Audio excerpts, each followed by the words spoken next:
parti pour être élu. Comme tu disais quelques mots, dans un premier temps, comme tu viens du corps médical, j'aimerais simplement souligner, et c'est peut-être pour cela que je suis face à vous ce soir, qu'être de droite en Seine-Saint-Denis n'est pas une maladie honteuse.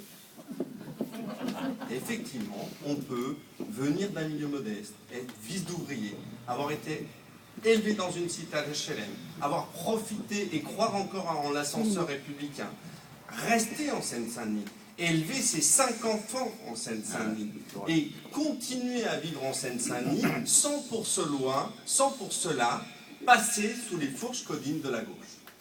Et ça, je l'ai dans les tripes. Je l'ai dans les tripes encore pire, puisque j'avais une maladie supplémentaire, c'est que pour certains, je symbolisais le bras armé de Nicolas Sarkozy, puisque je suis un ancien policier. Ben non, je crois qu'effectivement, nous sommes dans un département comme les autres, où pour nos enfants, nous avons le droit aux mêmes choses que dans les autres départements. 3 classes préparatoires en Seine-Saint-Denis, 8 dans tous les autres départements de l'Île-de-France. Nos enfants ont le droit à la même chose. Nos personnes âgées ont le droit à la même chose. La Seine-Saint-Denis doit redevenir tout simplement un département comme les autres. C'était la première chose que je voulais simplement partager. Tu nous as parlé de sachants. Je crois que dans ce domaine-là, il n'y a pas de sachants, il n'y a pas de commerçants. De commerçants, il n'y a pas de connaissants. Il y a ceux qui veulent simplement partager quelque chose. Et si on peut avoir une utilité, et le sénateur, bien sûr, leur encore plus, c'est être à ta disposition pour simplement donner quelque chose. Surtout que j'ai malheureusement ce privilège aujourd'hui de vivre dans un laboratoire, la région Île-de-France.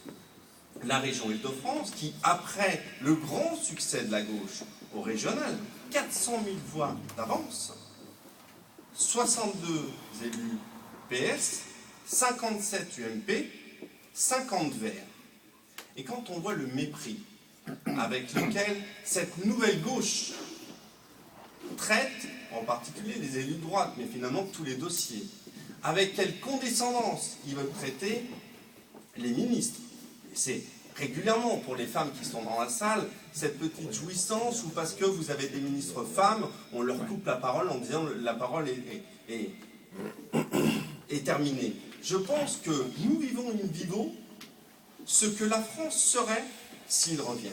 Et les cantonales, ça a aussi du sens pour ça. Et c'est là où on doit être fier de nos valeurs.